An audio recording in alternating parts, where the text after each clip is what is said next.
In the last lesson, I introduced you to the Stringbuilder class, and in this lesson, we're going to look at the more popular methods that you'll use when working with Stringbuilder objects.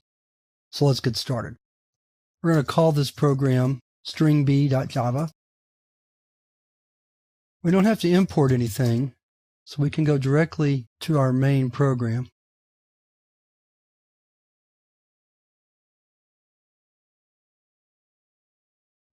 You saw in the last lesson how to instantiate a new Stringbuilder object, just like this.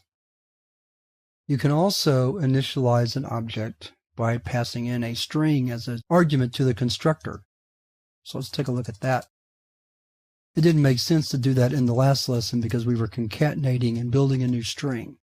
But here we want to start out with the string, so we can do that. Then if we want to display what's in the Stringbuilder object, we can call the toString method.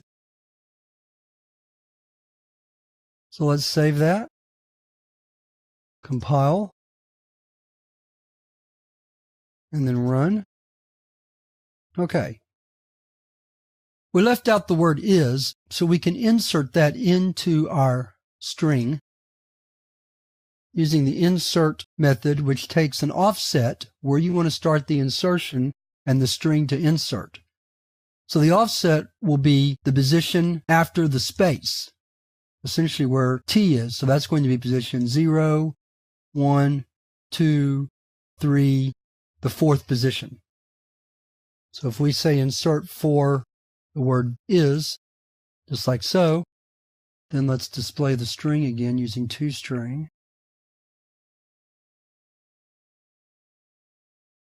Compile it, and then run it. Okay, so we need a space. And this is a very common mistake you'll make. Put a space right there. Try it again.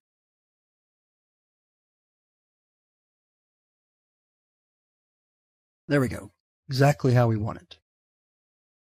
We can use index of to tell us where a particular substring is in the string.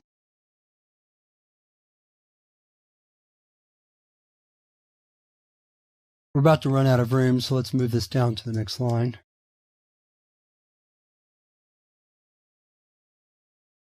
So we save it. So index of takes a string or a substring and will tell us where that object is, where that string is in the larger string.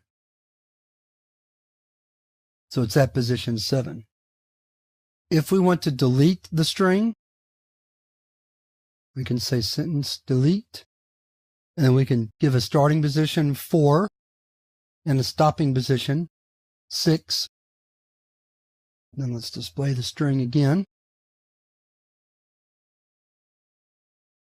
Compile and then run. So now we've taken it out. We can also delete a single character using a method called delete_at. So let's take out a space. So we know there's going to be a space at 0, 1, 2, 3.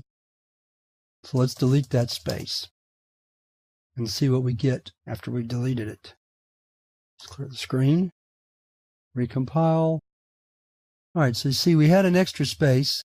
Now we've gotten rid of that extra space and we're back to where we were. Another thing you might want to do with a string is reverse it. So we'll reverse it and then display it. Compile and then run. So notice it reverses the letters as well as the words. So you could use that to check for palindromes and other little interesting little parlor games like that. So those are the primary methods of the Stringbuilder class. Now there are lots of overloaded methods for each one of these. So there's inserts for all different types of data types, and there's lots of different delete methods. So I would suggest you consult the documentation for the Stringbuilder class to look at all the variations of these methods. But these are the primary methods you're going to use when you're working with the Stringbuilder class. And with that, we're ready to move to the single exercise for this chapter.